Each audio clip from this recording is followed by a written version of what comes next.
Good morning, Raptor freaks. Alexiot's here. Monday morning, rainy Monday morning in the 416 here in Toronto. We have a game tonight. It is Halloween, and I'm expecting a lot of Raptor fans to show up in costume tonight. All kinds of fun tonight. I will be going to the game tonight, so tomorrow my reaction will be from the stands. So yeah, excited about tonight's game and going to it. We've had a couple days off.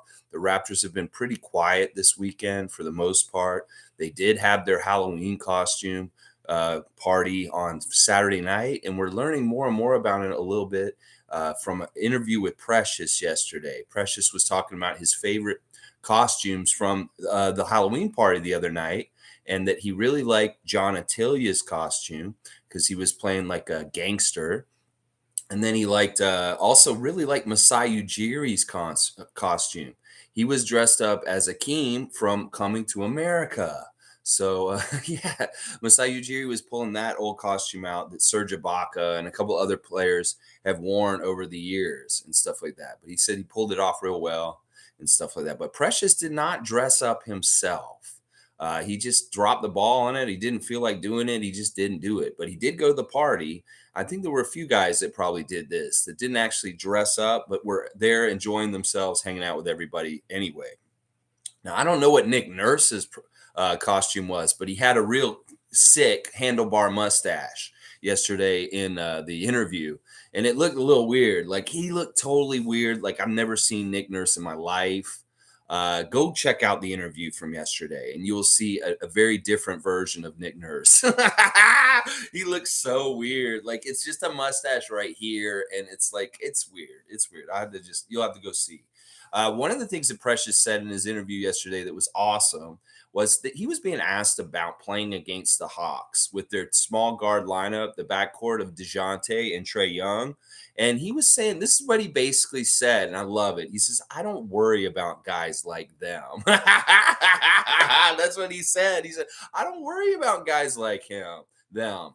And I hope he's right. I hope we don't have any reason to worry about little guards on the Hawks and stuff like that tonight. But that does seem like that has been a little bit of an Achilles heel for us in some of our losses so far this year, whether it be Kyrie Irving or Tyrese Maxey on Friday night. So I hope that confidence is for real and that they shouldn't be worried about these guys. But also, I do worry a little bit. Now, the Hawks are 4-2. They've been playing quite well so far this season. But I have to tell you this: their schedule's been very easy. Their schedule's been easier than ours, that's for sure. And they're 4-2, so they only have one more win than us. But they have 2 wins against Detroit and other games that weren't as hard as the schedule we've had so far. So it's hard to gauge by the record between the Raptors and the Hawks as far as who's better. Now, one of the things that's interesting, really interesting about the Hawks right now is that they're fouling people a lot. Like they put the other team on the line a lot. And this may be one of the biggest battles about this game tonight is which one of these two teams is going to get on the line the most. Now, they have a tendency to foul a lot. So hopefully we can draw fouls from them, maybe get key Hawks in foul trouble, and that will help us win. This is kind of a key to victory already is let's win the free throw battle. Let's not only get more free throw attempts than the Hawks, but let's make the free throws also. So that's a key stat to watch tonight. Who's getting to the line more often than the other team? And it's really going to be who gets in that lane and gets aggressive. And maybe the Raptors play some bully ball and they get rewarded with free throws during this game. That could be very, very key to what happens. Now, obviously, another key to the victory is let's control them and contain them as best as we can. We have these bigger defenders like Precious that can try and guard them and do different things with Trae Young and DeJounte Murray. So hopefully we can contain them as best as we can and limit their good stuff happening for them so that the Hawks can't get going in a whole bunch of different ways. And they really are very heavily using those 2 guards as their offense. They don't have a very good bench right now.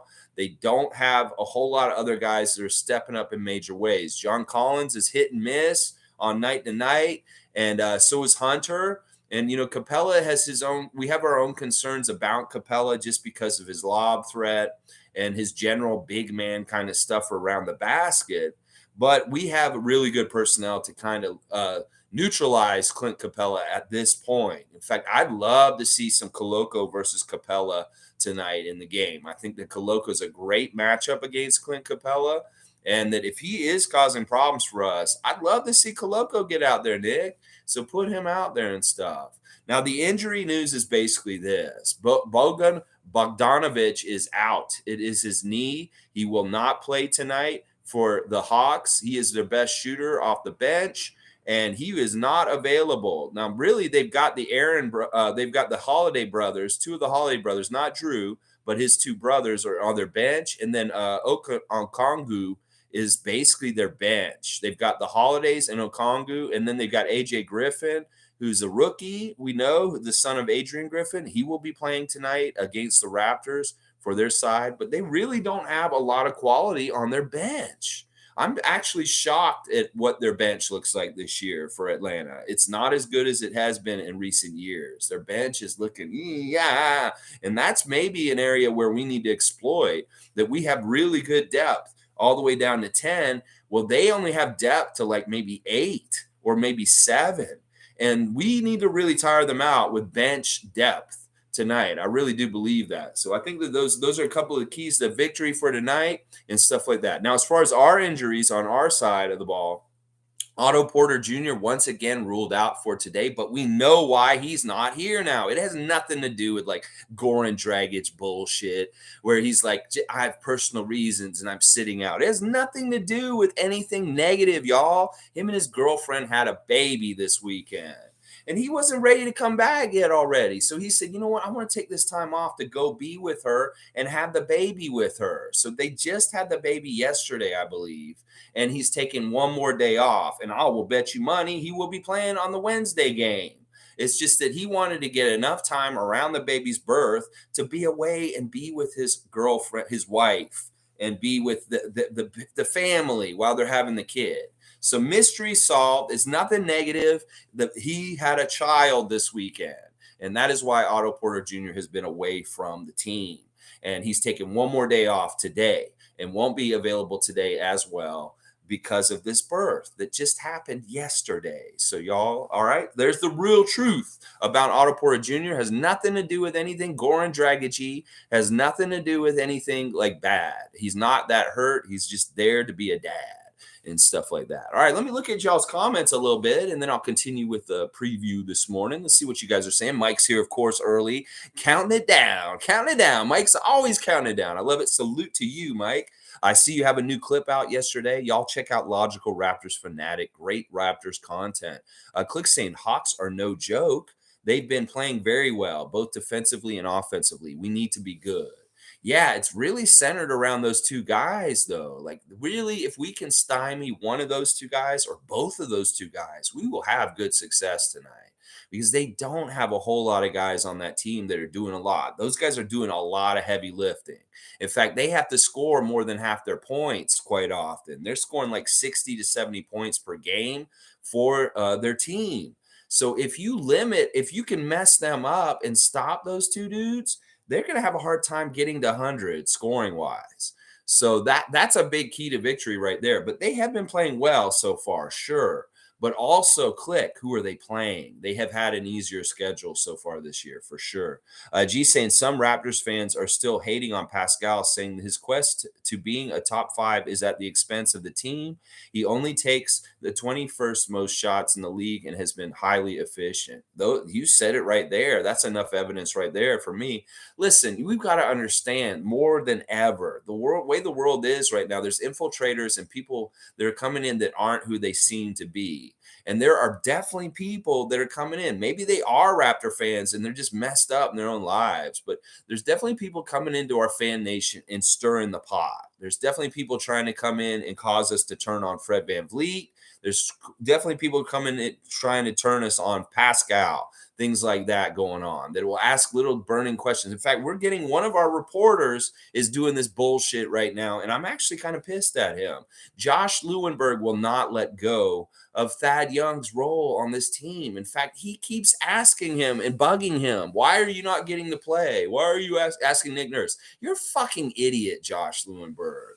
Seriously, why are you trying to grab a little thread and unravel some things on this team? I understand maybe this is the MO of big corporate reporters for TSN like yourself, that Sportsnet reporters like Michael Grange would do this kind of shit, that you're trying to cause dissension when there is no need to or no reason to. Thad Young is an older player. He is in his 17th year in the league. Last year, he was on the San Antonio Spurs, and he was all the way at the end of the bench. He was the 15th player on their team. He got traded to our team for Goran Dragic, and he immediately became a rotation player playing a regular minutes on our team. Now, this summer, we went and got some more new players, and we have a different makeup on our team. Now, Thad is a 17-year vet, Josh Lewenberg. He understands that he's not going to play every single game. So why are you pushing this subject in the press conferences so fucking hard, you idiot?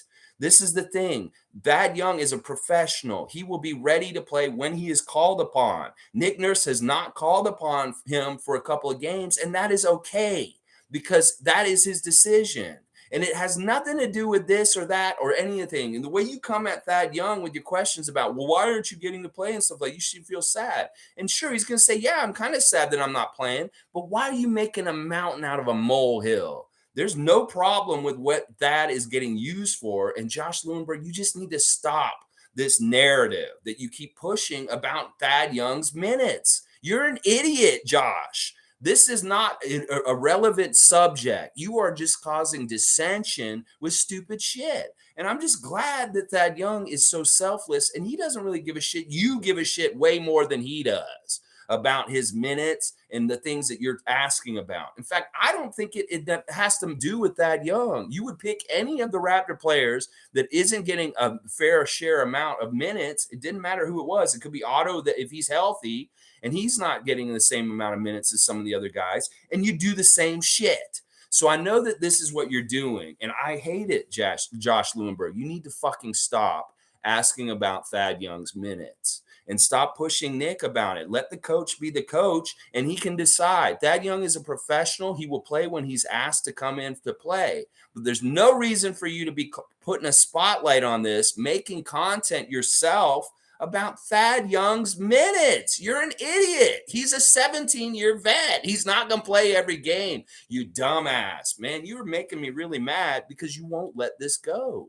You have talked about this Thad Young minute thing all last week, and you're still putting out content about it. So just shut the fuck up, Josh, about Thad Young and his minutes. It's an irrelevant topic. Thad is a professional. He will come and play when he's ready to play, when Nick Nurse needs him to play. He's not an essential rotation player that needs to play every single game, you dumbass. All right, so there's my rant against Josh Lewenberg this morning, because I'm just sick of him stirring up shit by making something that isn't even anything. Oh my gosh. All right, Logical saying most casuals talk. Yeah, most casual talk. Very casual fan talk. Some people just want to go after people and stuff like I'm going after Josh. Sue's here. Good morning, everyone. Let's do this, Raptors. Yes, let's get the victory tonight. Tom Duke is here with his 5 Raptor lineup. Let's go. It is crazy talk. Let's not even listen to the noise. All right, let's see. Sue is saying that that is crazy for sure. G. Pascal's totally a team player. Yeah, it's just people making up stupid narratives like Josh Lewenberg that Dad is unhappy because he's not playing enough. That's bullshit. He wants to win. He doesn't care. He will play and he'll be ready when they need him. G saying this one YouTuber is saying he takes the most shots in the league. Shaking my head. False information, and people are repeating it. Yikes. Well, we don't even want to know their name or who they are. I don't care. Let's not promote them here. Dizzy B saying, wow, Fred had a baby. Awesome. No, not Fred. Otto. Otto Porter had a baby. That's who I'm talking about this morning, David. Otto had a baby. That's why he's not been available for games, is because he wanted to be with his wife and have the baby and be with her. It's Otto Porter, not Fred. Cool Cat saying, "Good morning, Raptor Free Crew. It seems like Nick Nurse slipped the tongue on the baby. Laugh out loud." Yeah, it was Nick who kind of said something about it in the interview yesterday with his mustache. That's right, Cool Cat. You're exactly right. But I think that it was kind of out already to a degree. It's just that maybe he wanted people to know so that they could just lay off and stop speculating about Otto Porter and why he's not playing and stuff like that. G saying Daddy Otto will come back motivated. Yeah, hopefully that baby boost kind of effect on his play will be really cool and help the Raptors and stuff like that. Yeah, Otto had a baby. That's why he was out. Papa Porter. Wasn't that he was like Goran? He's like, I hate this team. I'm just going to sit out because I'm not getting played. No, it wasn't anything like that. Nick Nurse said it in his interview that Otto had a baby yesterday. Yeah, he said it yesterday. Scott B saying Pascal and Fred can't do no wrong in my eyes. Josh and Grange are total idiots. Well, they're reporters, and in some ways they want a story, and they some ways they don't want a warm fuzzy feeling around the team. They want drama. They want Kyrie Irving shit. And unfortunately, Masai Ujiri runs a tight ship that doesn't allow for that kind of stuff. So sometimes they're grasping for bullshit. And this really is what Josh Lewenberg is doing right now. He is grasping for bullshit. And I just don't appreciate it. I think it's an insult to Thad Young as far as like, why do you think a 17-year vet that has been through everything in this league wouldn't have the foresight and the wisdom to know what his role is on this team and to not be worried about this? I really think you're pushing a narrative that is stupid, Josh. So stop pushing the Thad Young narrative that he is upset with his role and how much he's playing. You sound like Jake from State Farm about OG Anunoby this summer. And it's dumb. It's so dumb.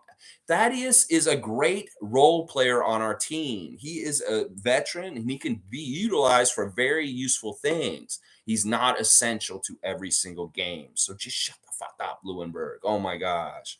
Oh my gosh. Click is saying, anyone watch Kyrie Irving's post-game interview after losing the Pacers? The Nets are really screwed.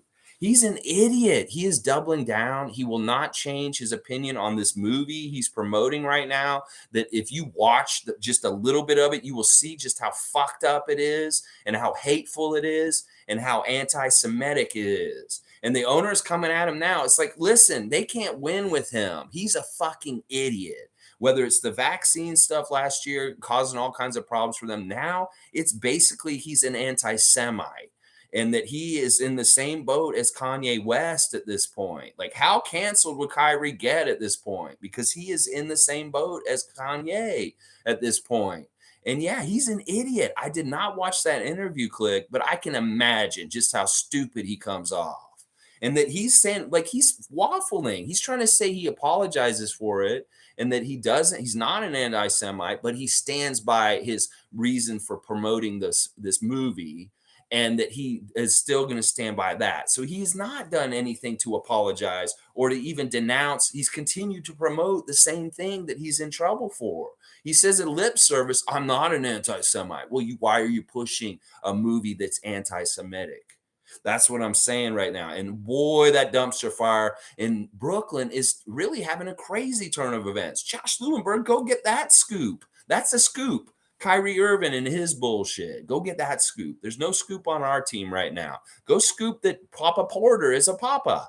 You can go do that one maybe and stuff like that. But yeah, who would have known anti-Semitic bullshit is going to be the downfall of the Nets this season? You idiots. That's what you get for having a knucklehead QAnon on your team. Cool Cat saying, I find some of our traditional media are trying to be provocative, trying to get negative stories for buzz. That's exactly it, Cool Cat. That, listen, I like Bloomberg most of the time because he's pretty cut and dry, but he is definitely doing that with this slant with Thad Young. That is definitely what he's doing. And Grange does this kind of shit all the time. He's worse for it, honestly. Doug Smith does it to a degree also for the paper. So yeah, these are reporters and they want to be having exciting stories. So they go and look for dirt and problems and negativity on the team. And sometimes the way they go about it is just fucked up because they're making something up that isn't actually there. I don't think that Thad is really that upset about his playing time right now, Josh. So take a chill, bro. Take a chill. Logical saying, I talked on Thad on my newest video and tried stem some of this tried to stem some of the disinformation, try to stop some of the disinformation. Well, I'm glad, Mike, if you're doing the good fight against what Josh is doing, thank you. Because honestly, it's so ridiculous. He's the oldest player on the team. He is not a regular rotation player. He is a somewhat sometimes rotation player. He's definitely not in the bench. So he's better off than he was when he was rescued from San Antonio. So, oh my gosh, he was upset last year. He's on a winning team. He's doing something worthwhile. There's nothing that Thad Young is upset about. Oh my gosh, I don't even want to talk about it anymore. I'm talking way too much about it. Click saying it's not just our team and our reporters. The media as a whole in the NBA has become too political. Rather than focusing on the previous game and the result, they ask irrelevant questions. I know, and some of the questions that they do is they'll ask about other players' performances, and that's a big pitfall possibly for a player. Whether it's being critical of a teammate or it's just like, maybe the teammate did have a bad game and they're kind of just trying to be fair and stuff like that. You can cause problems between relationships on the team because of interviews and stuff. So our dudes are actually trained on this. Like they get advice from people on what not to talk about, what to say and what not to say. If they ask you about how Gary's doing, you answer and say, I love Gary. Gary's a great teammate. He's just doing his best. He makes shots and he wins games for us all the time. What do you expect them to say? No, I hate Gary. He fucking farts too much in my locker next to me. And he steals my deodorant. What do you expect them to say? Michael Grange, Josh Lewenberg, some bullshit like that. Oh, yeah, he didn't send me a Christmas card, so I hate him. Is that what you're fishing for, you fucking reporter pieces of shit with all your bullshit questions? There you go. I'll make up some bullshit like, yeah, Coloco, he stole my deodorant, and now I just can't pass it to him on the court anymore. Like, what is this? Oh my gosh. Sue saying media these days are just trying to get a big scoop and want to cause problems so they can say they were the first to cover it. It's all about them. The reporter, not about the team, all about ego. Yeah. And it could also let's look at it this way also, Sue. Who owns Rogers Sportsnet? Rogers, Blue Jays, baseball people. Who owns TSN? Bell. Bell is very big on the Leafs and hockey. So this is the thing. When you see this kind of stuff, in some ways, I worry that these are hockey and baseball people trying to hurt basketball in Canada by having the Raptors look like they're fighting and stuff like that. So I don't even think sometimes it's that individual reporter's idea. It may be that they're getting a higher up directive. You fuck up the Raptors by going and asking crazy ass questions and seeing if you get any fucked up toxic shit that can kind of hurt the team, and then the team's hurt and they do worse, and then hockey does better, and then baseball does better by default. I really get that conspiracy theory about it because I know that Sportsnet and TSN do fucked up things to the Raptors to try and hurt viewership and popularity of the team. So why wouldn't they direct a reporter, a TSN reporter, to be directed, go get the dirt, Josh, and cause some shit? It's that simple. It's that simple. And maybe that's part of the motivation that the corporate heads of those stations want them to stir up shit and have the Raptors have problems because they want more people turning on hockey or more people being involved in liking baseball more than basketball. And our guys are just too good citizens. They're too nice. They're too fun. It's just the way we pick them up. They're all character guys. And they have such a hard time digging up that stuff that we're talking about right now because we really seal up our ship and run a tight one because of Masai Ujiri and stuff like that. Cool Cat saying more and more I stop listening and reading their articles. Yeah, some of it you can tell is good. Michael Grange has a great Scotty Barnes piece out recently, and that's great. That's the kind of stuff I like. The stories that tell the stories, the positive stuff. But yeah, the other bullshit, fuck all that shit. For sure. Yeah. Sue saying, Cool Cat, I agree. I don't care about mainstream media anymore. Here are where the real Raps fans are. Grassroots discussion like ours on YouTube. Yeah, and I really do select who I get information from and very specifically suss it out and really kind of cut all that bullshit out and stuff like that. So I really am trying to distill what I'm talking about here in some ways. So yeah, but I'm not the best all around everything to get information from, but I will definitely distill it and kind of help in some of the things you guys are talking about. Scott B saying, preach, Alexi. I love it. Media trolls not even loyal to us. Well, they're not. He's not a Raptor fan. Josh Lewenberg may cover the Raptors, and in some part of his body, he may be like, I love the Raptors and I want them to win a championship. Does he really think that, though? Maybe not. He may not have, he doesn't have the passion for the team like we do as fans. He really is a reporter. And in some ways, he has to look at the whole entire league and cover the Raptors the same way as all the other 29 teams in the NBA and stuff like that, because there's has to be an objective like part to what he's doing, as far as like he can't be so homer for the Raptors, and stuff like that. It's weird. It's weird. Cool Cat saying there is a subset, folks, trying to stir up a split of Pascal and Fred era versus Scotty. They don't understand our winning while development model. The more successful and the more eyeballs and more drama.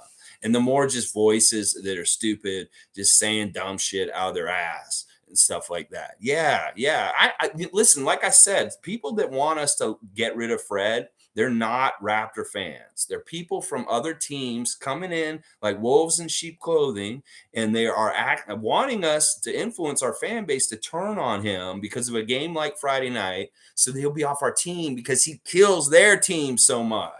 That's why Philly fan comes in as a troll and acts like one of us and says, we need to get rid of Fred. Fred is the worst player on our team. He's holding us back. Oh my gosh, that is not a Raptor fan. That is a fan of another nation coming in and trying to influence and cause dissension within our nation.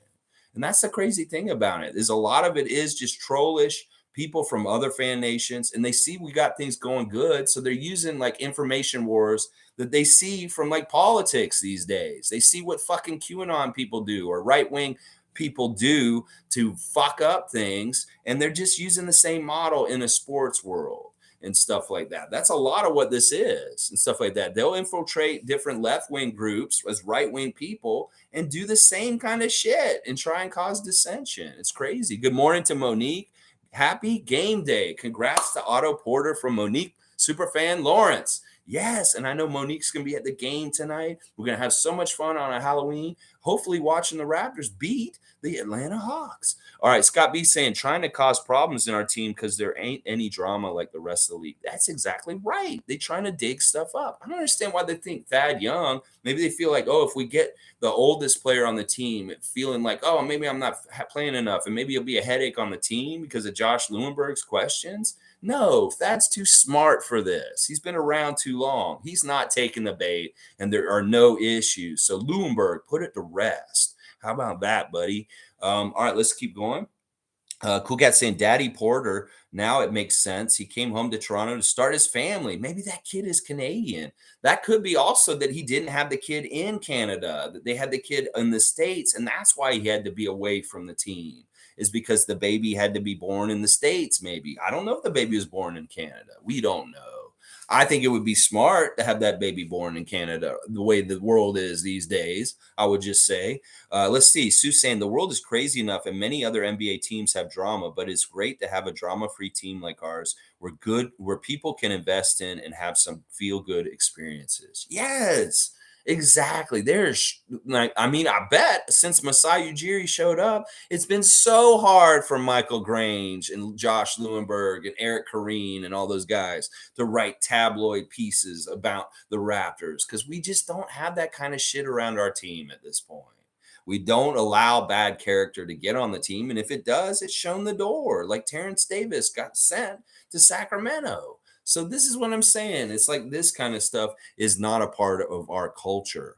And the rap reporters suffer for it. And that's good. We want them to starve for this kind of shit. We don't want them to have it. Cool Cat saying, I stopped listening to Grange, Doug. Now I will add Josh to my list. I also unsubscribed to some YouTube channels that is trying to diss Pascal's good name. Refuse to support negativity. That's right, Cool Cat. And I'm doing the same thing myself in some ways. I follow them on Twitter still, but I do not read hardly any of their articles. I do not watch their channels. I only get the factoid tweets that they put out. And that is what I see from those names that you mentioned there. I will not support them on television. And I don't read most of their very long articles unless they're pieces about the person, like Scotty, this Grange piece recently, and it is very informative behind the scenes kind of stuff, and that's interesting. But otherwise I don't, like, you're right. And as far as other channels and stuff like that on YouTube and things like that, yeah, I've stopped following a lot of people I used to follow, just because there's a lot of just like either trade talk about trading OG for this person or that person, or there is stuff like talking too negatively about Fred or Pascal in certain ways, and I'm like, what is the point of this? Why are you doing this content? What's the point? Click saying the only people in the Raptors circle I truly listen to is Will Lou. I feel like the younger people within the NBA media are much smarter. That's interesting. I found that to be opposite in some ways, actually, because like some of the young people just don't have the basis of context over time with some things and stuff like that. And some of the young people come up and they really don't know basketball as well as they think they do, because part of the problem is the young people have only seen the type of basketball that has been played in the last 10 years, and they don't know about different eras of basketball and how we used to play basketball. They've only seen the superstar era. So in some ways young people's judgment of the game is fucked up, because they look at it as the superstar era, LeBron era, and all dunks and offense is more heavily weighted as important and stuff like that. So they don't really have they may be the ones that don't see the value in Kem Birch as much as an older fan would, because Kem Birch is a throwback. And that's the, maybe, I don't know. I'm going to say this. Everybody has smart fans at every age, and there's going to be dumb fans at every age also. So I won't say it's really that way, but I've noticed a lot of young fans just don't have the basis of past experience, understanding the differences in the game and how it's changed, to understand some things about winning basketball. They've just seen the superstar era, the big three kind of era, and they only think that that's the winning model, and that's why they're always saying, "Oh, we need to get another superstar on our team and stuff." Anyway, I'll disagree with you to a degree on this, Click, but I do know that there are some young people that do really know their stuff. And Will Lou's pretty good. He's pretty good. Yeah. Cool Cat saying clickbait strategy is just terrible. Yes, that's a very big part of it. Leslie's here. Good morning, Leslie. The Raptors organization will not give the media the drama they want. So professional. Exactly. Exactly. You ain't getting that quote from Thad Young, even though he did kind of say something. He said, yeah, it is kind of sad, disappointing that I'm not getting to play in these couple games and stuff like that, but it's not really a big deal. Seriously. Cool Cat saying basketball industry in Canada versus hockey in Canada, especially with the issues going on right now in hockey. Yes. Yes, hockey is in trouble. Hockey's had some really bad press and different things like that and stuff like that. And there is really a fight for entertainment dollar from fans. If fans are going to choose between going to a Leaf game or a Raptor game, that is a battle, because they may only have enough money to go to one or the other. And that is part of the issue here, is that they want the people to come and spend money on the blue and white over the red and black and stuff like that. Good morning, Jimmy Pope. Good to see you, Raptor Freak Jimmy Pope. Mike saying the verb definition of stem I'm using there of a boat. Okay, yeah, you're. I'm an English major. I graduated with a writing degree in English, and I understand what you're doing there, Mike. But this is a chat. Let's keep it simple on me. You make me work the hardest out of every single person that comes in here in the morning. Your comment is the one I have to figure out the hardest, usually. Let's just keep it simple, man. You make me have to get a thesaurus. I don't want a thesaurus. But okay. Make headway against a tighter current. If the wind is only freshening a little, well, yeah. I get it, man. I appreciate your word of the day, STEM. All right. It just was weird and a little out of place and stuff like that. And yeah, it's all right. I appreciate the vocabulary lesson. Click saying basketball is becoming much bigger than hockey, at least on the east coast of the country. Yeah, I would say maybe around Toronto and Montreal. And I don't know about out west. I know in the prairies it's still hockey for sure. Hockey in Manitoba, hockey in Saskatchewan, hockey in Alberta. Now I don't know about BC and the Maritimes. It's tough. It's a toss up. I think the Maritimes is probably hockey also, but I think that's pretty accurate. What Click's saying. Monique saying 9:05. We're in Cleveland last night training camp. We see you, Christian Siakam. All right, Christian Siakam getting out there helping them work out and stuff. That's good stuff. I like to see that. Um, all right. Logical saying make headway against the disinformation with Thad was the point.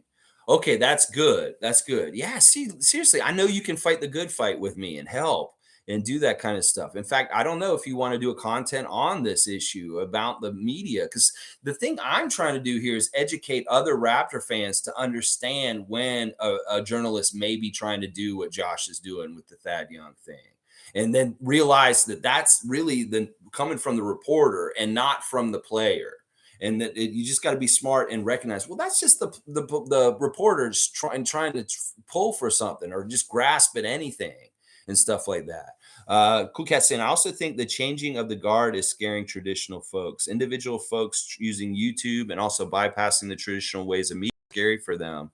Modern technology changes stuff. Yes, it's a little bit more egalitarian that I can do a channel like this and find an audience at this point for sure. And it does hurt. It's scary to the country of Canada and old establishment people to see kind of what's happening with basketball versus hockey in some ways. There's definitely old guard that wants to keep things traditionally Canadian. And when things kind of morph or change in the little bit, they get scared. They're like old white people. They're scared of like xenophobic things, is that kind of stuff. So yeah, that's definitely true. What Cool Cat's saying. It will be exciting to see Griffin face his son gets a chance to play. Wow, amazing. Yeah, AJ will probably play. I bet you they will play him just because his dad's going to be in the house watching him play against them and stuff like that. So I will bet you money AJ Griffin will be getting some court time tonight. Cool Cat's saying Otto Porter's wife is Canadian and the family is here. He mentioned he always comes to Canada many times over the years. I'm sure the baby was born here. You're probably right. You're probably right, but I was just saying, well, it could be that that's part of the reason why he's been away is because they're not actually here. But we may find out this for sure down the road where the baby was born and stuff like that. Mike saying, "Cat coming with the full auto killer facts for the hater." Nameless is saying, "Good morning, people. Just came from the doctors. I got a damn hernia. That's not good news. I'm sorry, Nameless. Well, please rest it and take care of it as best as you can. And I know that this stuff is not fun. I've been around people that have had hernias before, and I know that it can be very painful. So I hope that it all works out for you. Maybe find some Eastern medicine remedies that may help you. You might need to go down to Chinatown and check out Spadina and find out what could really help you in some not in traditional ways. You might be shocked at how much help you can get with your hernia from non-traditional medicine and stuff like that. Nameless, that would be my recommendation for you. But if you're able to bear with it and just ride through it and do whatever you got to do it. I just hope you pain-free time very soon, as soon as possible. Leslie saying, I honestly think that basketball will be the most popular sport in Canada in 20 years because it's more accessible. I think you're right, Leslie, that it really is. But you know, it's crazy. Like Adriana and I went to go get dinner last night at a Thai restaurant around the corner, and we walked by a school, and there's this perfectly good basketball courts in the yard, and their hoops are taken off. Like they don't even encourage people to play around the city when they could. There are places that people could go and shoot, but they take the hoops down because they don't want people coming there. Maybe it's a liability issue. Maybe it's whatever. I hate seeing that when there's city parks and schools that could have basketball hoops up and the hoops are mysteriously missing and stuff like that. I've also gone to places like Walmart and other stores around Toronto and tried to buy a basketball and they did not have any in stock. So there are really weird kind of ways that they do try and stunt the growth of basketball in Canada by doing things like that, taking the hoops down at basketball courts, or maybe not even having any basketball for sale at a Walmart and stuff like that. You know, it's very interesting. But I agree with this, and it's becoming more and more like this. I mean, the growth of basketball since 2002 in the last 20 years is amazing to me because it really has changed a lot. It really, really has. And it does probably scare the shit out of certain people and stuff like that. Scott B saying, Cool Cat, I do exactly that. I listen to Alexi and Chev, and I block anyone dumb enough not to be a fan of the greatest team in the league. Awesome, Scott B. I appreciate that. Northeastern Roofing, go check out Scott B's company. They can come and shingle up your roof, take care of any leaks, do any kind of stuff that you need to do with your roof. Check them out here in Toronto, in the Toronto area, I believe, or maybe Ottawa, somewhere in Ontario. Scott B's company, Northeastern Roofing, I believe. Yeah, that's the company. Yeah. Let's see. Logical saying, Scott, I hope I didn't get unlisted. You're fine, I'm sure, Logical. He just forgot to add you on there. It's all good. Cool Cat saying, former Raptors sniper CJ Miles is now a part of a show with Amit on Yahoo Sports. Listen to the first clip, and I love it. Yeah, I see that CJ Miles has gone into the podcasting world, and I guess he's going to be doing it on this side of the border because he's got a bit of a following and he's doing it now. That's great. I haven't listened to his first episode yet, but I saw that it's out there. I'll probably need to go listen to it and catch up and see what he's doing. Scott B saying Will Lou is a trade junkie too. I stopped watching him as well. Not logical. I understand you are as a Raptor fan, and Lexi loves you, so I do too. All right. Well, that's nice. Yeah, Will Lou can piss me off because he can be very negative about the Raptors at times and stuff like that. Like that whole thing that happened with him and Chris Boucher is very real. He talked a lot of shit about Chris Boucher, and Chris did not like him for it. And he was like, "Yeah, you talked all this mad shit," and they had to make shit up. Like they had to make up. And Will had to apologize to him to a degree because some of the shit he was saying about Chris was not fair. He was saying that Chris was too skinny and kind of talking about his body a little bit and stuff. And just wasn't right. It was kind of like, yeah, that's not right to do. Says Will's younger and he does know a lot about basketball. And I love all the work he's done on Raptors Republic over the years. And I really love that he's mainstream now. But he does have some flaws in some ways as a young person in some blind spots. And it's too bad. But over years, he will accrue some more wisdom and maybe he'll fix some of the problems and stuff like that. But overall, I think he's great. I know that Monique doesn't like him as much as Alex Wong. And Alex Wong is the one I really liked also more. And he's older. And that's part of it also is that Alex Wong is kind of like a little bit more grounded in some ways. Like Will Lou's a little fiery. He's in that around 30-year-old fiery age of like, stuff like that. But he'll probably get a little more grounded in some ways over the years and stuff like that. But I like those guys. And I just love their story that they came from like a path like a person like me to being who they are now on Sportsnet. That's fantastic. And I love it so much. And I tell them, go, go, go. But it's true. Will Lou will piss me off at times for sure. Seymour saying out west, it's hockey, baseball, then CFL, then basketball. Vancouver should never have had that team. They pretty disrespectful out west on urban sports. That totally makes complete sense, Seymour. And that's what I thought. Like I've heard that Vancouver, it really is this town to do sports yourself. You want like mountain biking, you like skiing, you like doing any kind of sport yourself, you go do it. It's not really to go see sports in Vancouver. It's like just such a beautiful city to do sports yourself. So a lot of people weren't like, I'm not going to sit inside and watch a basketball game when I could be outside doing something awesome on the outside and stuff like that.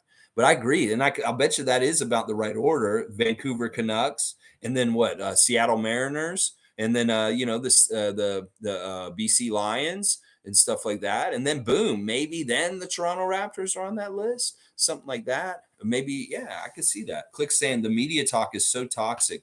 Don't do a full stream on it. I know we should be doing a preview on Atlanta right now. Scott, I'm critical, but honestly care about the Raptors and trying to understand everything. Yeah, there's a difference in like just stupid like dissing. Like Pascal sucks. We need to get rid of him.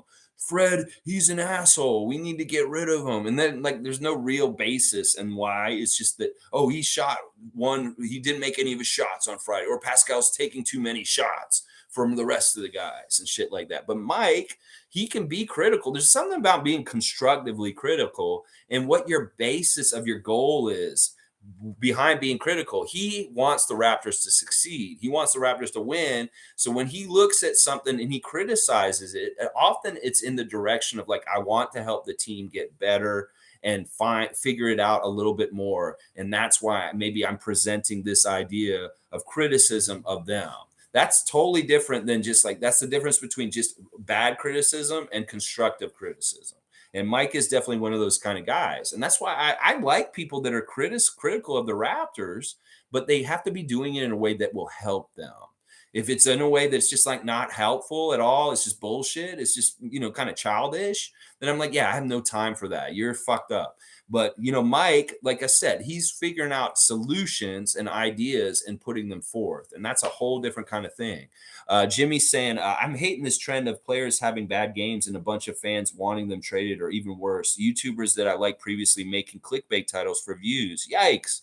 We're 3-3. Like, chill. I know we're having a very successful start of the season, and everybody's chicken littling so much on the needle wherever it's pointing. Like, oh, we're winning. Yay, we're gonna win a championship. And I'm like that, and that's fine.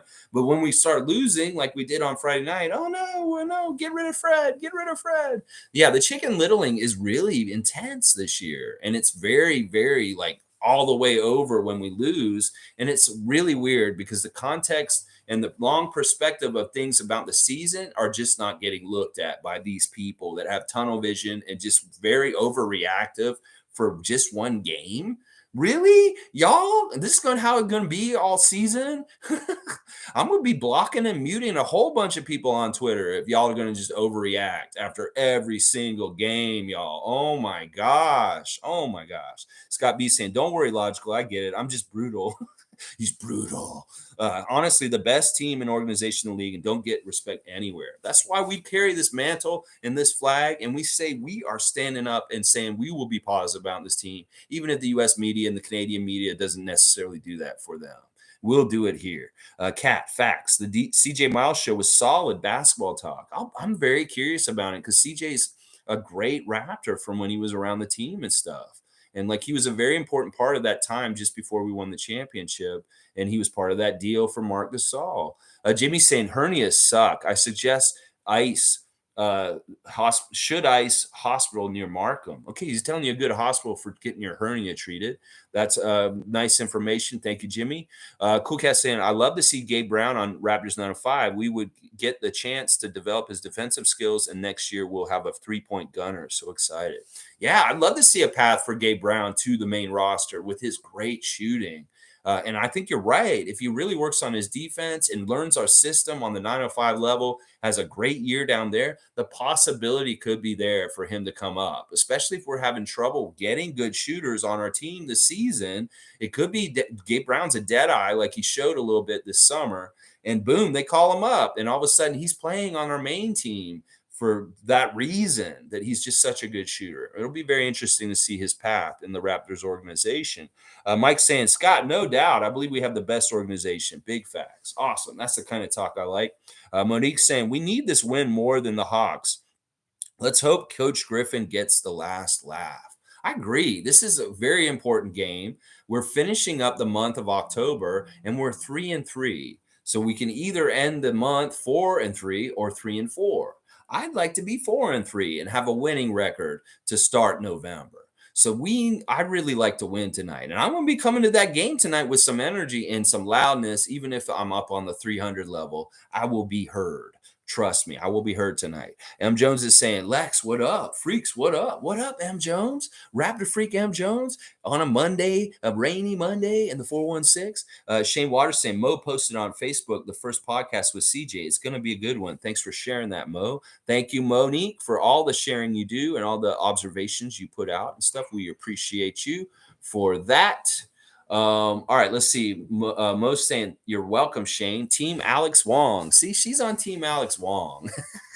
Will Lou must have pissed off Monique at some point, and that's just how it is. Seymour saying Hawks versus Raptors will be a good game. It will show where we stand in the Eastern Conference. Yeah, the Hawks have started very well. Like I said, they've had an easier schedule than us. And this will be a good test for them against the Raptors tonight, but also a good test for us. We contain those two small guards. We should have success tonight. They really, really do run everything off of Trae Young and DeJounte Murray.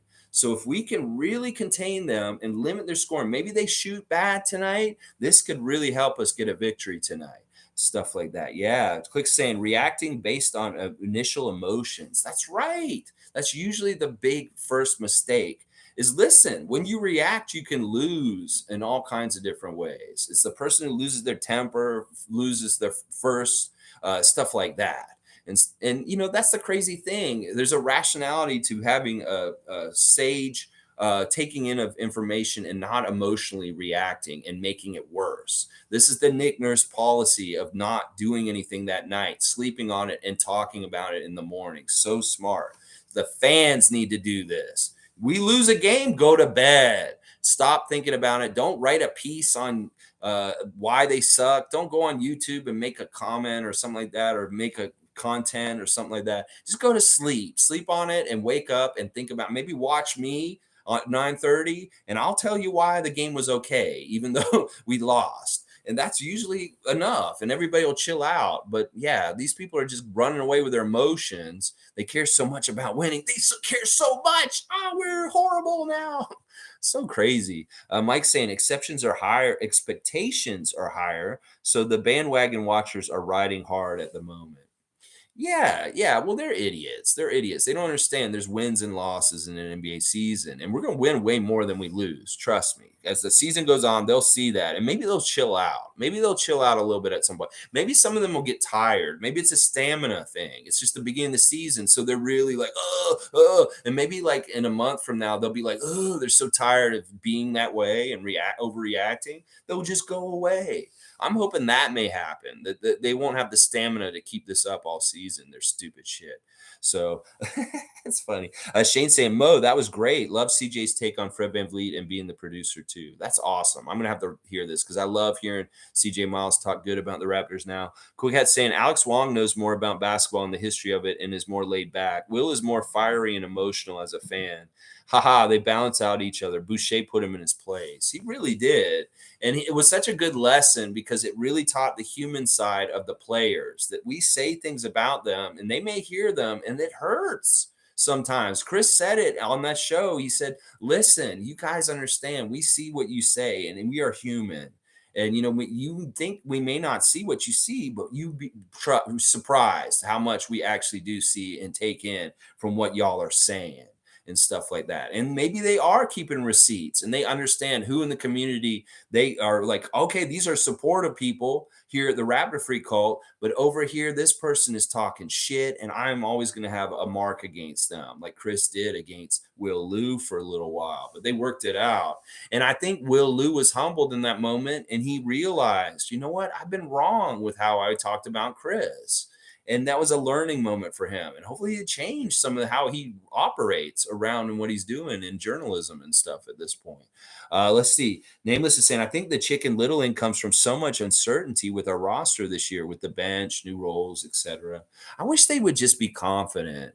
Everybody's fandom kind of reflects who they are in their real life. If you're a very negative fan, then maybe you're a negative person. If you're a positive fan like us, then maybe you're a positive person in your life. If you're kind of unsure about the team, maybe you're a little unsure about yourself. I'm confident in this team. I'm confident that this team's going to be in the playoffs and they're going to make some major noise this year. Why can't other people try and just be confident in the team and not be so shaky and like, ooh, what's going on with them? I think you're right, is that there is uncertainty. They hear the media saying something about them, and then they see stuff on the floor and they're like, well, they have some promise, and they don't know exactly which way it's going. And they want to be right, whether they're good or bad. And so they'll double down and say, well, they're bad. And I was right, y'all. I told you so. They're bad. Well, what the fuck kind of fan are you if you were betting on them to be bad and you're happy that they're bad? So just your ego is right. That's fucked up. So, oh my gosh, there's so many crazy problems with this. All right, let's see. M. Jones is saying, random question. Do we need to be a bit concerned about the unorthodox makeup of our team? The whole plan of having positionless ball is somewhat of an experiment, in my opinion. It can make us vulnerable. I think you're right, M. Jones, to a degree, that it is very much experimental, and we have had mixed success. Part of the problem we're seeing is without traditional smalls, some of the small guys on other teams can burn us. Some of what we're seeing also is that our offense has trouble at times because of the makeup of what we're doing also with the 6-9 vision. I don't know. I think we're on the right path and that it's all going to work out and be very positive in the end. But like with anything you're trying out, there's going to be ups and downs.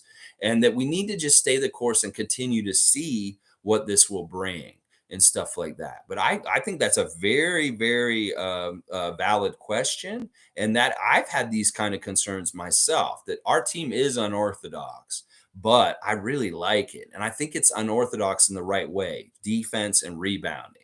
And that is what's going to help us win and win games that maybe we wouldn't have won, even though because we shot horribly, but we still won because of the defense and stuff like that. So, Cool Cat saying Smith and Jones podcast I find is very professional, and their interview of players are professional. Kayla Gray is fun and professional at the same time. Yeah, those are good names. I mean, Eric Smith has always been like on the up and up, and he is kind of a real fan in some ways because he's not usually putting bad stuff out there. His whole career at Fan 590 and a lot of his radio stuff has been very awesome and very good. He's one of my favorites, and he's very much approved by me.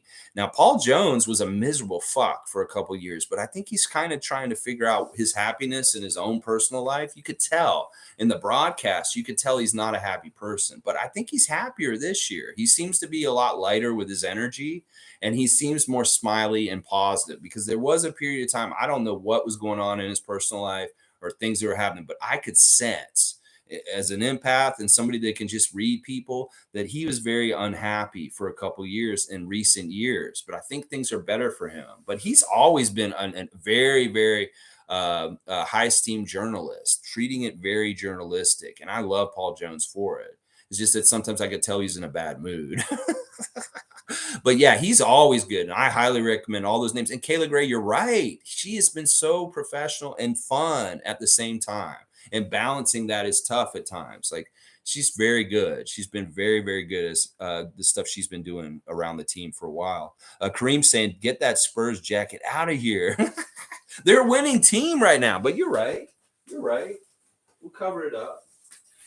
But they're winning team right now. I mean, that's my West Coast team, Kareem. I can't. It says it's negative energy. They're winning though. That was a good question, wasn't it, Seymour? All right, Leslie's saying only bandwagon fans panic after every loss. The real ones stay calm. Yeah, I agree with that. Click saying we have to contain Trey Young and DeJounte. I agree with that. Logical saying facts, Cat. Boucher doesn't play the fake reporter stuff. He's a real one and doesn't fake the funk. Neither does Fred. Fred is the one who really doesn't take mess from them, and neither does Gary. Gary's very good with them too. He will tell them he's pissed off at them right when they ask him. He'll say like, "Why did you ask me that?" or something like that. Nameless saying, "I expect a huge bounce back game from our boys tonight after last performance. I think ATL is in big time trouble tonight. I like the fact that we've been home all weekend. I like the fact that these guys can have time to organize a little bit around the weekend." Doing things like having a fun Halloween party. And yeah, they don't like how things went down. Fred very much made it clear in his interview yesterday, he's going to bounce back. He said, I'm going to bounce back. Don't worry, guys. That was one of those games. And he described it as this. Yeah, I have these kind of games sometimes, but usually by the end of the game, I'll toss in a couple of threes and nobody will pay attention to me playing bad in the first half. And he just didn't get the threes in at the end of it. So he didn't have any points to show. And then it was like very stark. And he said, no, it's not a big deal or anything like that. He'll bounce back. He's not getting in his head about it. He just had a bad game. And the great thing about what Fred said is he took full ownership. He said, I'm the leader of this team. I didn't play well. I didn't lead this team right. And I take ownership of the loss against Philadelphia on Friday night. He's taking the brunt of the blame. He's saying that it's his fault. So I like that. He's an accountable leader. He's not somebody who's like on the Lakers saying, no, it's this guy's fault, finger pointing the other ways. He's pointing inward at himself and saying that it was his fault and stuff like that. That's awesome. I love that. Let's see. Leslie Facts. I love that. Most saying, Lex, tell us how far you reach on Doug Smith's book. It's right here. I can get it right here. I read this book on a plane again recently. And I like this book. I think that it's a great book. Doug's good in certain ways. Now, there's some things in this book that he says about Vince Carter that I don't totally agree with. But yeah, Most of it's very good in this book. Tom Duke saying 2023 NBA champions, Toronto Raptors. 2023 NBA champions, Toronto Raptors. Speaking into existence, manifest through words, and then reality can happen. I love it. Let's go, Freddie All-Star. Bounce back tonight. Let's go. Mike saying it was the thing Will Lou went on and on about every time I see Chris take a three. He said, no, no, no. Like in a way of saying he doesn't want him to shoot three because he's terrible. Yeah, he said that. And he also said a couple things about his body type and his inability to put weight on, which was that was the part where I was like, that's really not cool because that's his body and you're kind of body shaming and stuff like that. All right, let's see. Nameless is saying, expect Freddie to light up ATL like Diwali after the worst game of his life. I hope so. I really do. He has a tough test. I mean, he's getting all these tough guards right now and it's not going to be easy. Seymour saying, I will never be a fan of Will Lou. He dissed Scotty Barnes before we drafted him. I will never let that go. He said Scotty's name sounds like a reporter. Boo, Will Lou. I didn't know he said any of that stuff like that. You know, that's the interesting thing. Scotty on his Twitch, it's so important to be positive. When I was dissing Richard Jefferson in his Twitch this summer, he got on to me and he said, fam, we're not hating on anybody. You know, listen, you could have this history of hating Richard Jefferson for reasons because you're a Raptor fan and he's an asshole, but not in my space. And it really kind of changed the way that I thought about things. It's like, sure, I can hate on somebody like Kyrie Irving for being a knucklehead and being a hateful person. And that's justified. But maybe I do need to dial back hating on people in general. And in our own lives, maybe we talk about what we love and we like more. Maybe this is what these fans need to do is talk about, well, I don't like Pascal right now, but I really like what Precious is doing. That's what we need to do. Stop focusing on the negative and the bad stuff you want to talk about. Look at the positives. That's what Scotty was teaching me this summer is be positive, share love, and love everyone. He doesn't hate Joel Embiid like we hate him. He really doesn't. It's crazy. Scotty likes everybody in the NBA. He has no enemies, and he doesn't look at it the same way that we do. He is a competitor and he wants to win, and he's going to do stuff on the court to try and win, but he does not hate a man in the NBA. I'm going to tell you that right now. And that he wants, he wants more people to be like that about things. It's like, well, he doesn't want our fan nation to hate Joel Embiid. He doesn't want our fan nation to hate Ben Simmons. He wants us to just enjoy the games and be positive and share the love. It really is true and stuff like that. So even Will Lou being negative about Scotty before he shows up, even in the league, that had turned Seymour Pape off from liking Will Lou because he was being so negative ahead of time, not even giving Scotty a chance and stuff like that. So look at that way. If you're negative in your life, you turn people off like Seymour Pape. So that's what I'm saying. Be more positive in your life. You'll attract better good things in your life. And that's part of what I've tried to do with this channel is to be positive and try and shine a light and not just be this channel where I'm like ranting and raving at Josh Lewenberg all day, although I did do that for a little bit. Nameless is saying Fred is a warrior and ultimate competitor. I'm sure he'll have a great game. Staying positive. That's right. I agree with this. And I think you're right. I'm going to go see with my own two eyes tonight. Mike saying that was the main point in the Boucher versus Will Lou beat. Yeah, the 3-point shooting. But he did go low and make one comment about his body too, which I thought was the worst part of what he was doing in it. Nameless is saying we're both empaths. Cool. Yeah, I'm sensitive to energy. I'm sensitive to different things. And I'm very good at reading people. That's part of why these interviews that I watch with the players, I can really kind of read between the lines sometimes and different things. Or watching the game, I can tell when something's a little weird with body language and stuff like that. Let's see. I got it with people, animals, plants. Yeah, I got a little bit with animals. I've had a couple weird moments with squirrels in the backyard on the fence. But it's true, and I really do agree with the plant stuff too. That we're all connected. There's a living being like mind or feel in everything, and it's in everyone and all animals and plants. Logical saying, like I said, he tried to turn it on, but he couldn't. Scott B saying, hustle play with Chris Boucher. I will watch anytime Will Lou on Sports Central and all mainstream media is a joke. Yeah, Hustle Play is a great show. I hope he does another episode soon. All right, let me keep going. Shane Waters saying, I think the main beef was more about Will Lou calling Chris out on Twitter and bashing him after he really bad Bucks game. Yeah, that was part of it too. I remember. DJ's here. Good to see DJ here during the stream. Hey, Scotty had a what's the question moment with an under the breath chuckle. What's the question moment? Or in his interview this weekend, I think I know what you're talking about. M. Jones is saying, regarding last question, it does require us to have exceptional handles on the offense, and right now I don't see it. Yeah, yeah. I guess I see what you're saying. You want a small guard that kind of can handle things really crazy and stuff. I get that. Patrick Douglas is saying sports is anything but consistent. It's all about winning at right intervals and getting into the finals. Eric Smith, I would love to see and hear more from in any and all forums. And at some point, I was thinking he's going to get transitioned more and more into television from the radio side, but it hasn't happened. He's been with them forever, like 25 plus years, and who knows? Maybe things will develop in certain ways and stuff like that. But I think he's great too. I think I'm a big fan of him, and he's somebody that I trust as a journalist. And the other thing I really love about Eric Smith is he's basketball first. Some of these guys that were around at that time when he first started were not. They were very much hockey people that were just having to do basketball, and they didn't like it. And you could tell. But you can tell Eric Smith's passion is in basketball and stuff like that. That's really important. Logical saying, I know he would tweet and say every recap that Boucher's line and was critical of his shooting numbers every game. Yeah. Yeah. He was really on him. Name was saying, yeah, don't body shame people ever. Yeah. Ever. Yeah. Chris in particular gets that. Monique is saying 25 years for Eric Smith. I think I hated Lou for dissing Chris. I have a great bond with Chris and his manager. Mike, is that? It's not Mike Roach. It's the other guy that is his manager. The guy he choke slammed into the pool this summer, like the Undertaker. Guardian saying, I would like to see Scotty a little more aggressive scoring. Yes, yes. Hopefully, we'll see that tonight. Well, maybe he can bully DeJounte. He gets him on his back, and he just gets some easy low post shots. Mike saying it's a repeat over and over again. I think is what bothers players, in my opinion. Sure, they may have the same criticisms over and over again. It's stupid. DJ saying Will's challenge is he's got a sarcastic sense of humor, so he can't hide his disagreement with the Raptors style of ball, wanting trades, trades, trades, trades. Yeah, I hate the trade talk. Seriously, our culture is not a trade team.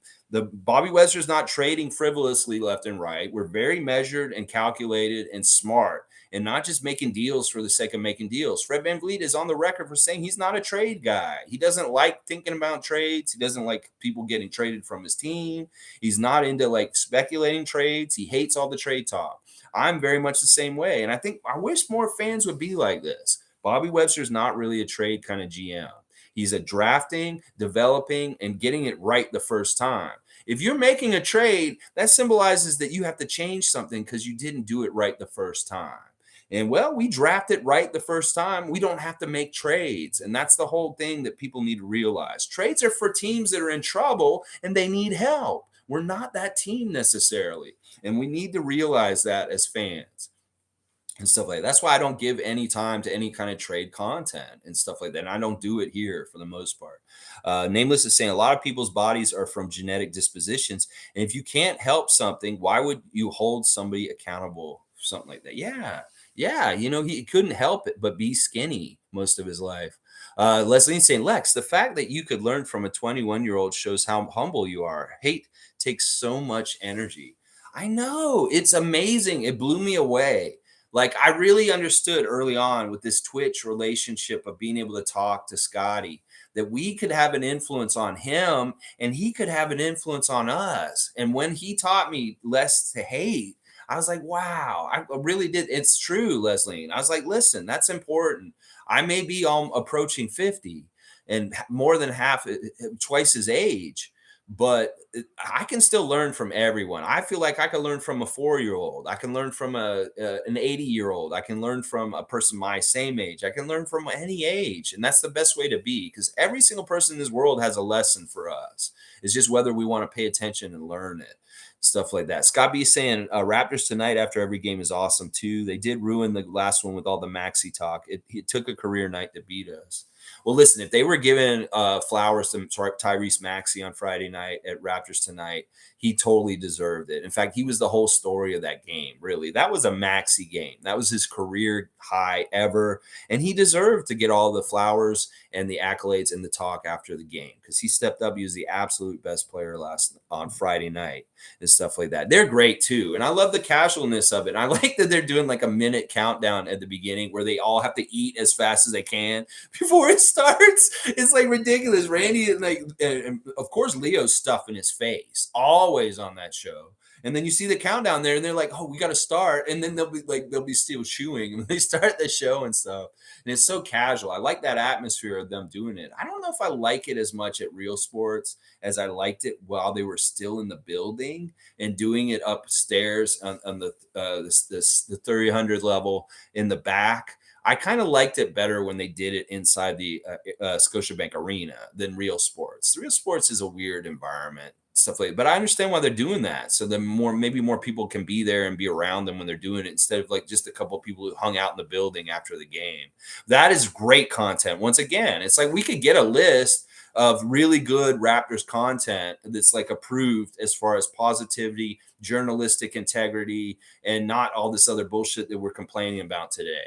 That would be cool. Maybe we can compile this and figure out what the best Raptors media sources are to engage with and follow and stuff like that. Yeah, Mike's saying Leo has had that Canadian basketball energy from the start, in my opinion. Well, Leo is a Canadian basketball legend. He seriously is. I mean, he played in the NBA. He was a real big part of our Canadian Olympic team as a player, and then later, even as a coach and different things around there. Leo is a real Canadian legend. Like when Matt Devlin used to say that Canadian basketball legend, Leo Routens, he means it. It's for real and stuff like that. And I love Leo. Leo used to piss me off way more when earlier in the Raptors because he was so critical of the team and how they could get better, and he would be harsh on them. But he was right. It was good constructive criticism, but it was hard for me to hear in like what we're talking about. But he really is a huge part of basketball being more known in this country. That he's taught Canadians what basketball is and the rules. He specifically, him and Jack Armstrong are two of the biggest teachers of the sport of basketball in this whole entire country over the last 30 years. And I really appreciate Leo's part in growing the sport of basketball by being an instructor, a teacher that has taught us the sport.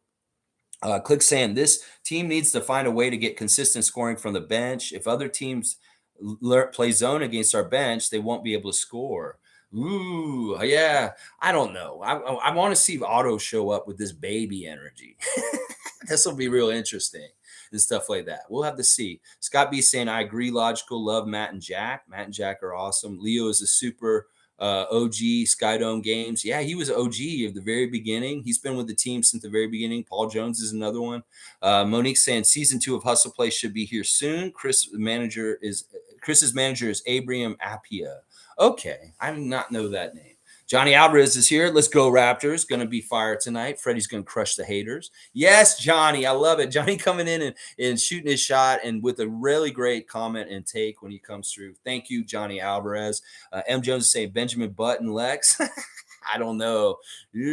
I don't know. Maybe I am aging in reverse. It's crazy. DJ saying maybe that's the difference with this great group of fans, freaks. Let's face it. Some people don't evolve over the years. That could be. You know, it does take some self-analyzation and some hard work sometimes that you just don't want to do.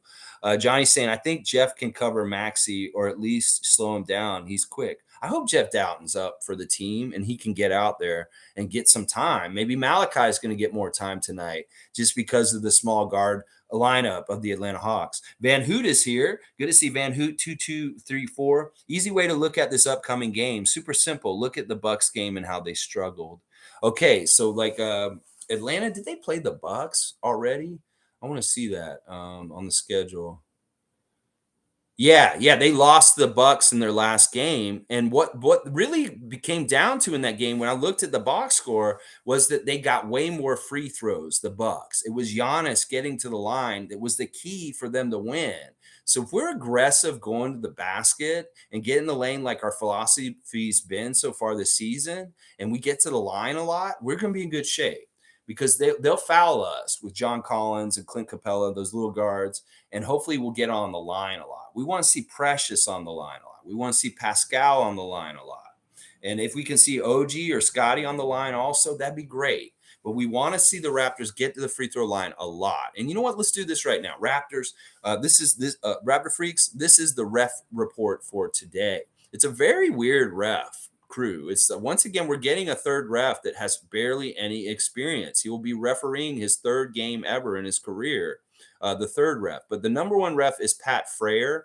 He's in that category with Tony Brothers and Ed Malloy and Rodney Mott. He's a longtime referee, 25 years in the league, and we win 46.7% of our games when Pat Frayer is on the court. The Hawks win 53.8% when Pat Frayer is on the court. So he obviously is much more friendly to Atlanta than us historically. And I don't like that. But the counterbalance is the middle ref. The middle ref is Brian Forte tonight.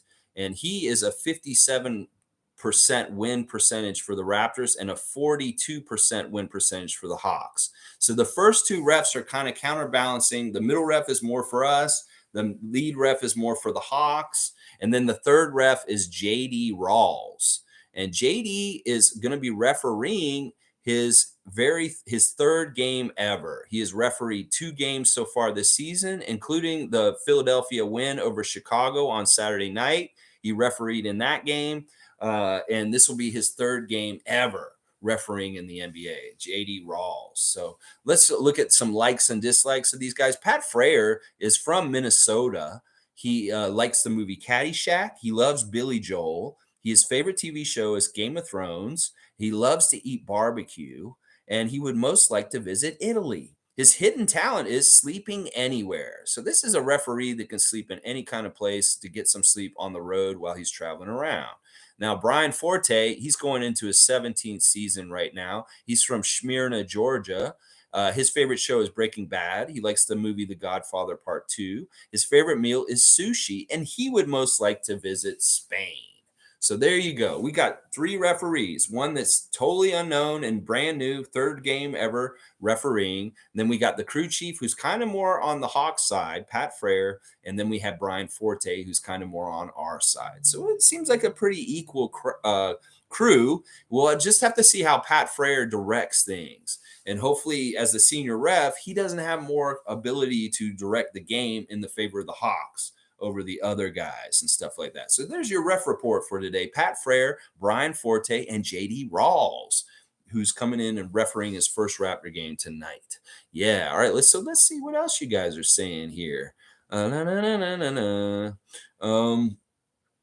Easy way to, all right, this is Van Hoot. Easy way to look at this upcoming, oh yeah, we just said that one. Van Hoot in the house. Salute to Van Hoot. Yeah, salute Van Hoot. I like that. That's rhyming. Monique is saying, Randy Urban is such a hit. I worked with him. I should know. Randy Urban's cool. That's right. He was involved in that piece for your community champ piece. He was there and involved in it. Yeah, he's a good dude. I like him too. Like, you can tell he's a good fan, and like, he's not totally just a journalist. He cares about the Raptors winning. And the way he talked, you can tell a real one in the way they talk. And Randy Urban is a real Raptor fan, and I appreciate him for that. I want fans to cover this team. I don't want journalists that are calling it down the line and stuff like that. I want fans to call this team, people that actually love and care about the Raptors, to cover this team, because the other people, I don't trust them and what their motives are and what they're saying sometimes, like Josh Lewenberg today. Logical saying, Mo, facts. I talk about him in my Boucher deep dive. Van Hoot saying they did, and they got whooped. They got whooped by the Milwaukee Bucks, the Atlanta Hawks the other night. Giannis did it to them. He hit them, baby, one more time. Yeah. Van Hoot saying the Bucks targeted Trey, which opened up a lot of their game plan. Ultimately, the Bucks used their length to create physical matchups, mismatches. Yeah, sounds familiar to me too, Van Hoot. This is great. If we can duplicate stuff that Milwaukee did to Atlanta this weekend, that would be fantastic. And I'm all about it. And I'm sure Nick has looked at this footage and maybe shaped part of the game plan for tonight around what Milwaukee was successful in doing against the Hawks. Now, that's what I'm saying. The Hawks' schedule has been cream puffs. They have a win over Houston, they have a win over Orlando, and then they have 2 wins over Detroit. They actually lost to Charlotte already, and they've lost to Milwaukee. So they're 4-2. But look, they've played 3 teams for those 4 wins that are not probably going to make the playoffs. So there you go. That's why their record's 4-2 in some ways and stuff like that. I'm a fun guy saying, don't forget, guys, no more guaranteed games, not even against teams like the Spurs and the Pacers. I agree with this. There's no more like, I guarantee we're going to win tonight. We can't do that. It's because seriously, the Pacers and the Suns are actually good right now. Patrick's saying we need a win for OG's defensive leadership. When he shines, it's nice for us to win. Great for building confidence in our hardest working defender. Yes, I love all that. And we do want him to get more people noticing him as a defensive player this year to get him on an all defensive team this year. Mike saying cream puff teams, facts. Yeah, the Atlanta's played some shitty teams so far. They have had an easy schedule. We have had a hard schedule. Van Hoot saying the Raptors will fight every game, and that is what matters. Some teams will be up for the battle, but most will get punched and not know what to do when they get punched in the mouth. Yeah, I like that philosophy, Van Hoot, and I think you're right that some teams are resilient and they may hang around and be annoying, and some teams will just like roll over and be broken at some point during the middle of the game. That could very well happen with the Raptors team we've got, that we just overpower them in like the second or third quarter and they're just done for the rest of the night, the other team, and they're not even trying, and we have like a really good cushion on them and stuff like that. Scott B saying, good idea, Alexi, although there aren't many. You know what? I bet you we could get together a pretty good list of Raptors content and places that we could put together. I mean, we say the Raptors show, the Raptors tonight. There's people like Logical Raptors Fanatic. There's Greg. There's different people we could definitely put on this list. NBA Chef, Chris's Sports Corner. There's a lot of more content people we could champion and push and say, well, forget about Raptors Digest, because these kids are just making up trades all the time. And for some reason, they just really want James Harden on the Raptors. It's like, I don't know, that kind of stuff. And Luka's up and down with me. Like sometimes he's very much good and I like Luka, but sometimes he's too pessimistic and a little bit too down on the team in some ways that I don't appreciate also. But he either one. So Nameless saying, I'll take the ref to Italy. I don't know how, if that's a figure of speech or like you literally will take him to Italy.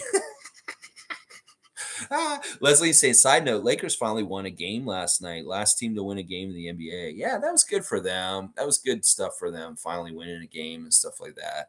They're going to win eventually. It's just a law of averages and stuff like that. Big facts, Kay. Nameless is saying, tour him around southern Italy. We'll start in Catanzaro. Pat Frere, you have an invitation to go to the south of Italy with Nameless. And hopefully you'll take that in consideration the way you referee the Raptors game tonight. We'd love that. Guard Trey well, and it's a team effort, and watch the threes.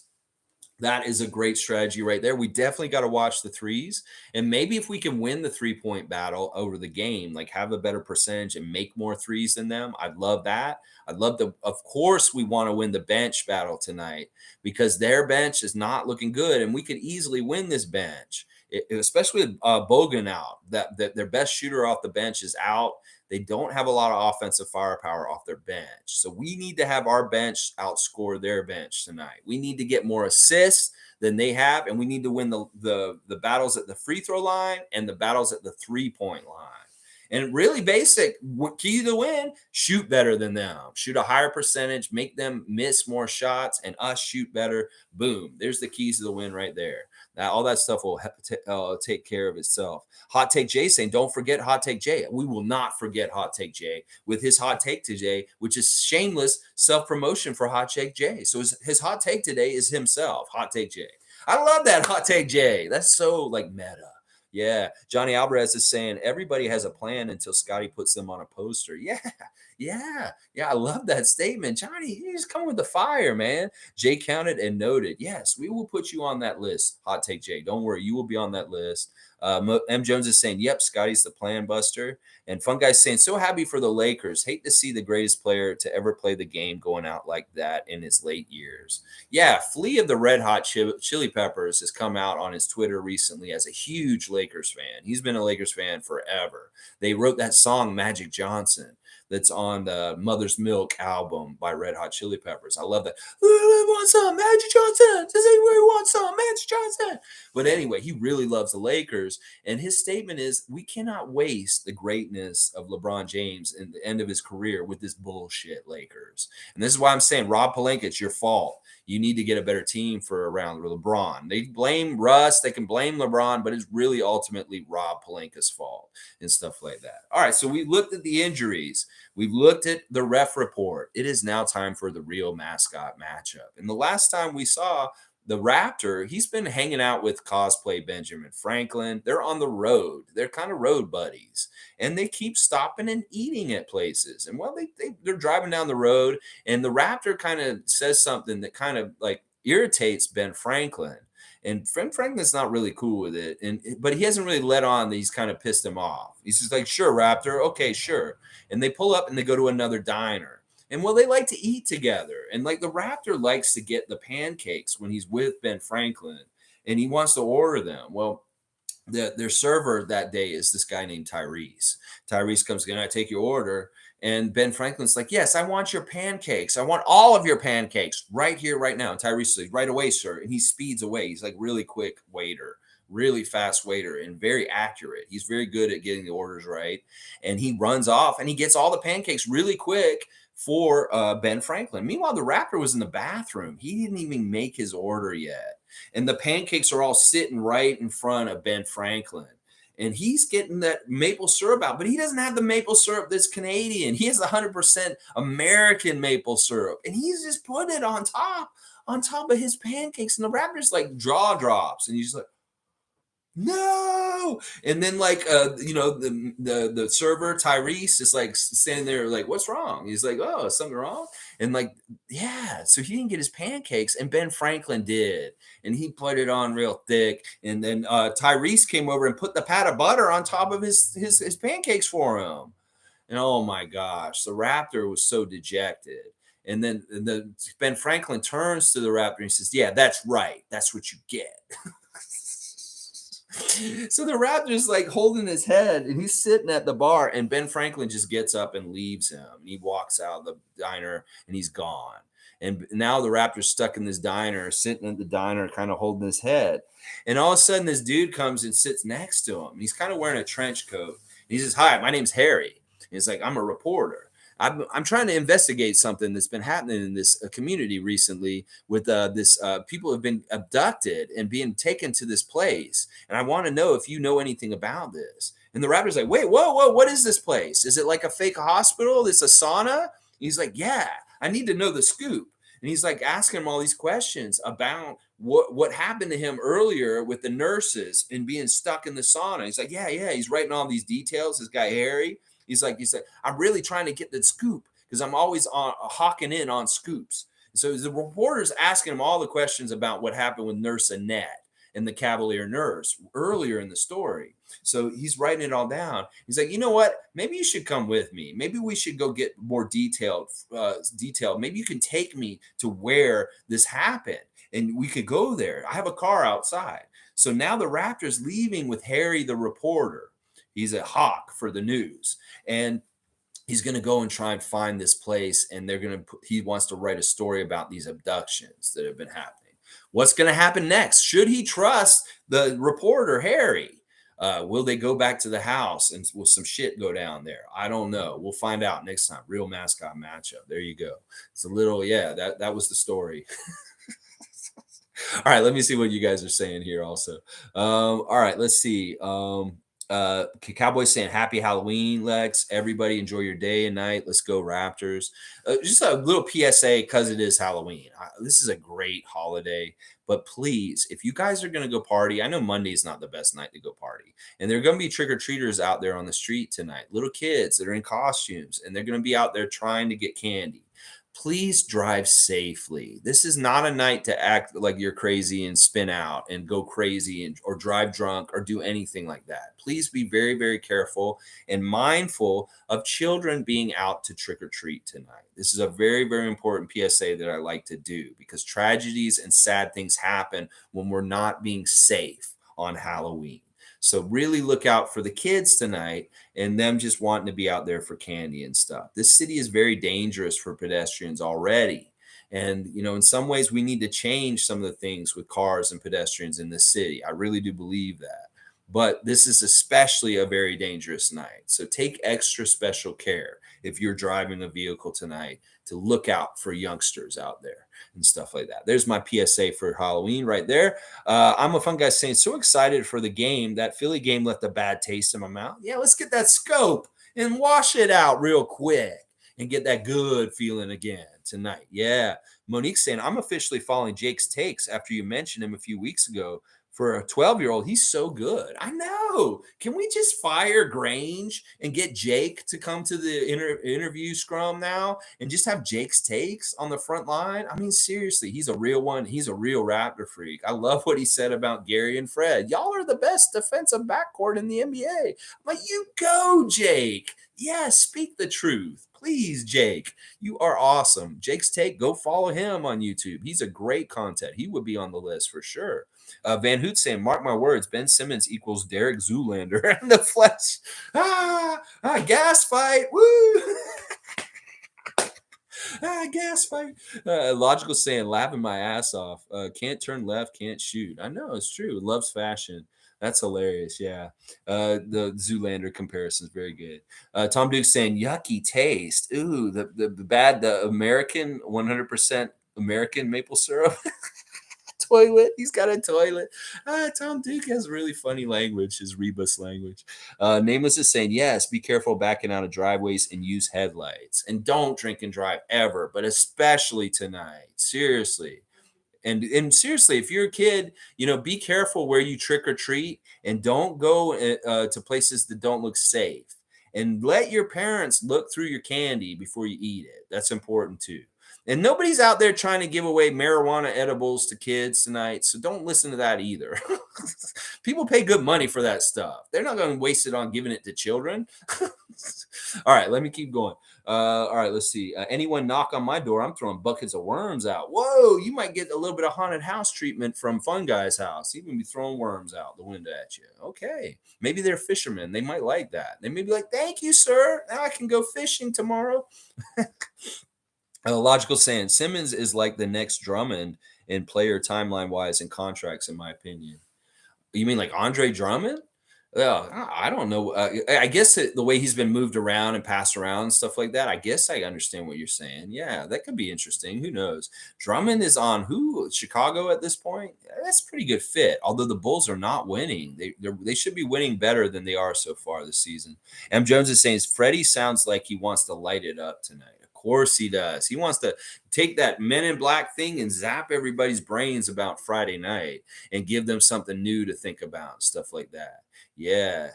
Logical, you're spot on. I like that. Click saying, yeah, I've got to be aware of your surroundings today. People are crazy. I remember 3 years ago, I was leaving downtown Montreal by Metro and somebody jumped on the tracks. People had to walk through the tunnel. Crazy. Yeah, be real careful tonight and look out for everybody. Be safe. Jimmy saying, I can tell you this, the Raptors are not going to let Maxey go off like that again. I'm sure of it. He's getting that double now too. Yeah, we'll remember this. We have tape on this, and we don't want him to do this to us ever again. You're exactly right. I hope you're right that he never, ever gets that kind of a game against us ever again. That was a career night for him. He's never done that before. That's what we got to say is as much as once in a blue moon game for Fred on the bad, that's a once in a blue moon game for Tyrese on how good he played that night too. I don't think he'll get up to 40 like that against the Raptors ever again. I hope you're exactly right, Jimmy Pope. Logical saying from all-star to min pass round. I don't know. Yeah, I got what you were meaning, Van Hoot.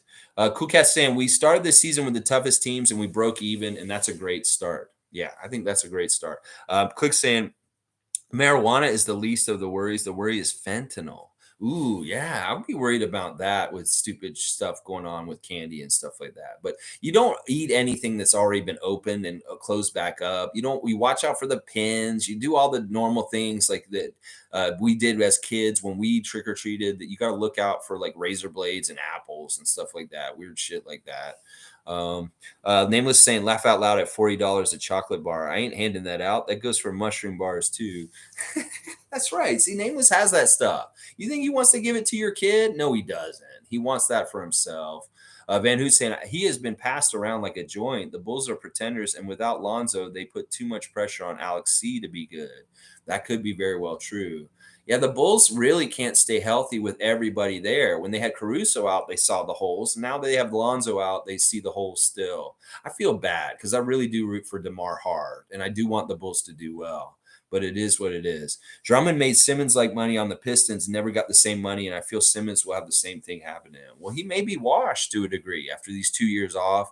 He just cannot get back to the same level he was before everything went south with the Sixers and stuff like that. Click saying next game is the Spurs. Can't take them lightly. They beat Minnesota twice. Yeah, the Spurs are a legit, real deal team, and I'll have that preview and all the latest news and stuff about that matchup for us.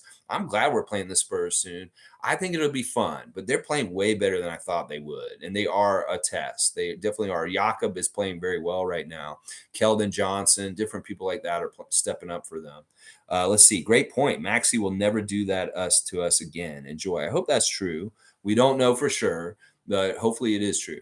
I want us to stop double teaming Joel because he'll get his anyway. Double team Harden.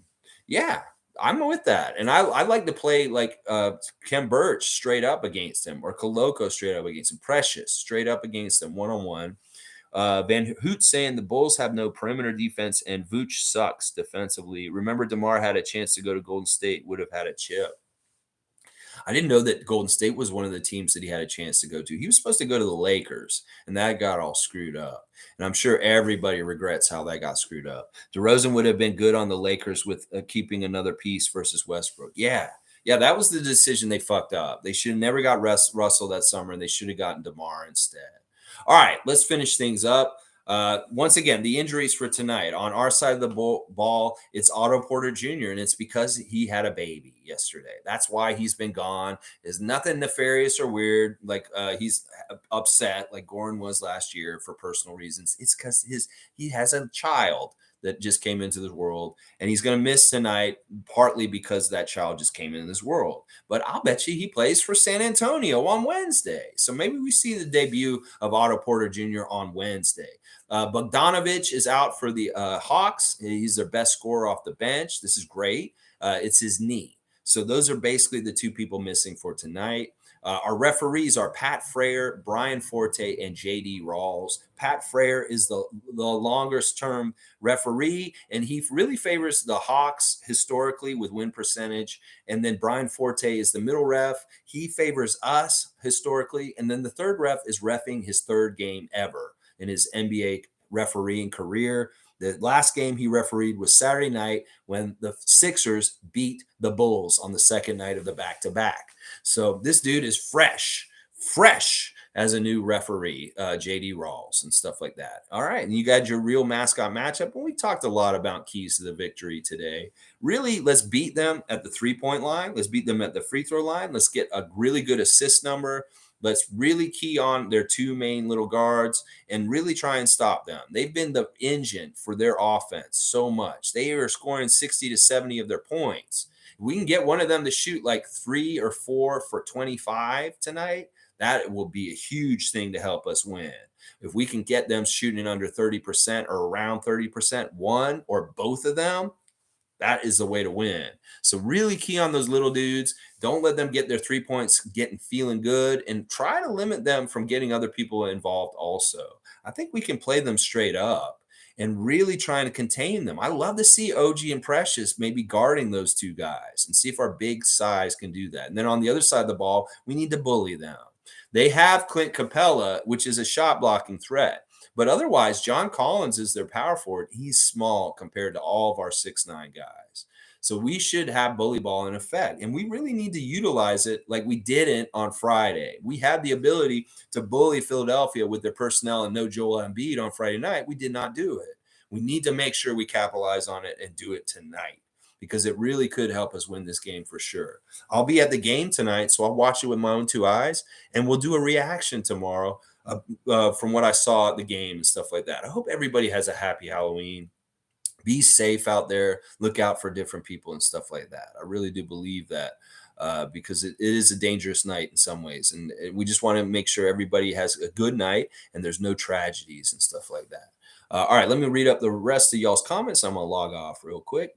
Van Hoot saying they could have had Lowry too in Lakers. Yeah, they really messed up. I'm a fun guy saying, laugh out loud. Imagine taking one of Nameless's mushroom bars and seeing the same elves as on LSD.